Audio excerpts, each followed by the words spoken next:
Hey guys, so today with Halloween coming up, I thought I'd do something different, not a makeup tutorial, but a face painting tutorial. So today I went to Lincraft and I bought some sponges, two sponges. This one was around $4.99.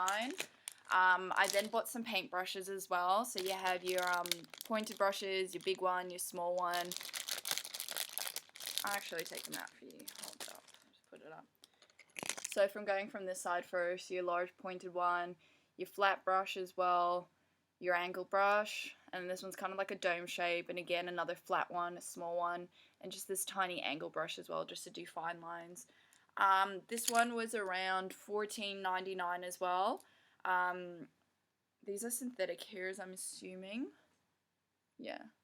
And they also have like rubber grips as well. Then I bought this face painting kit. You can do around 50 faces with this, and this was pretty cheap, like around 20 something dollars as well. And I bought this one as well, so it just gave me extra colors, your black, purple, and your green as well, and it's a Halloween based one. With this one, it has 8 colors, a sponge, and also a brush as well. You don't need to buy extra ones. I was just thinking that I would use these for more of like shading out things and making fine lines instead of using just one standard brush as well. So anyway, stay tuned. So hopefully this goes all well. So I'm starting off by applying the white, working upwards from the chin to the forehead.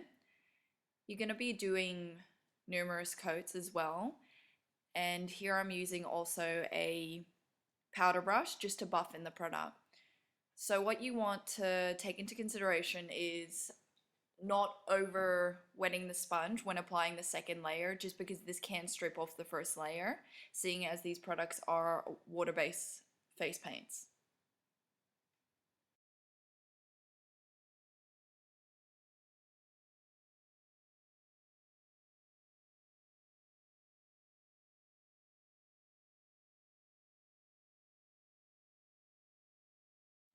Here I'm starting to dab the white over the lips as well.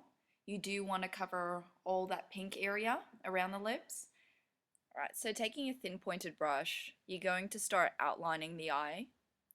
So I would recommend outlining before just going straight in with a whole heap of color around the eye, just because this way you can stay within the perimeters of the eye as well.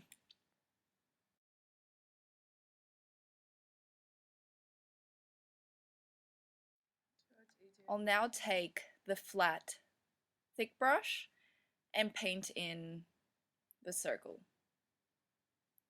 So you want to probably apply 2 coats as well, just to make that black stand out.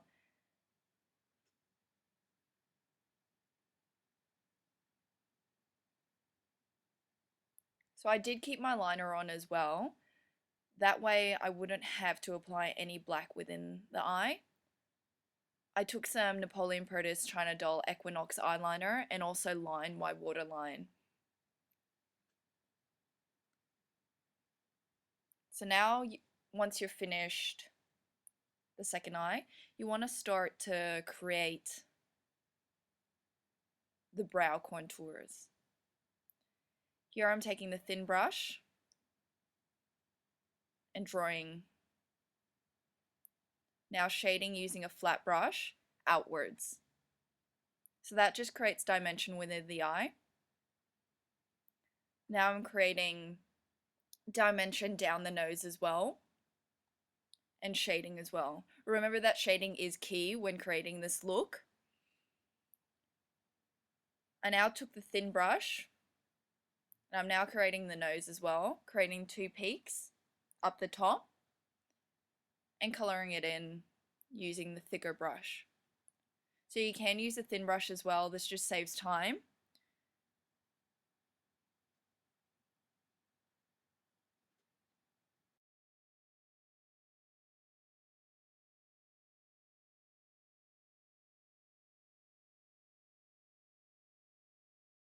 I'm now contouring around the nose, just to give the nose a little bit of dimension. And again, shading is key here too. Just touching up any bits down the side.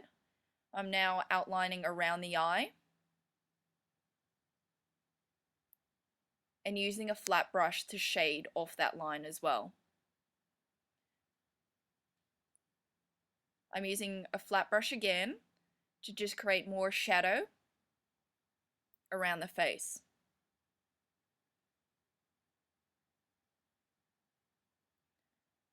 I'm applying shadow down the nose as well, just to give it that sharp look.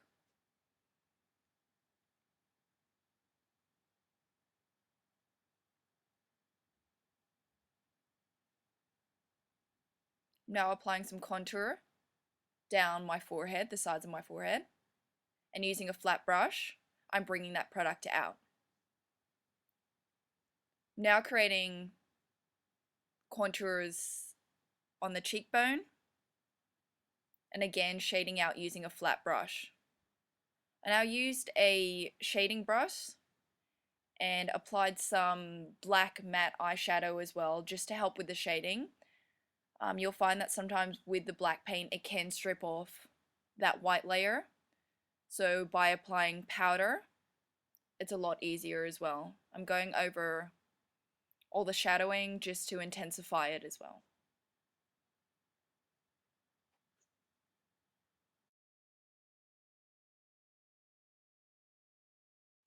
Here I'm now drawing an outline of the mouth, so you want to start with the smiling part. Then using the thin angled brush, I'm creating teeth. Just small lines, they don't need to be neat.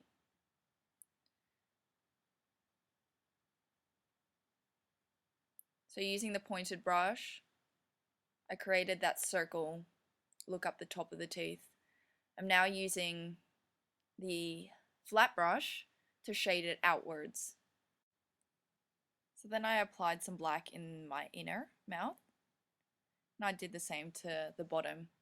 You want to shade just around the chin area and apply some lines down the neck using a flat brush. So there you have it, a Halloween skull.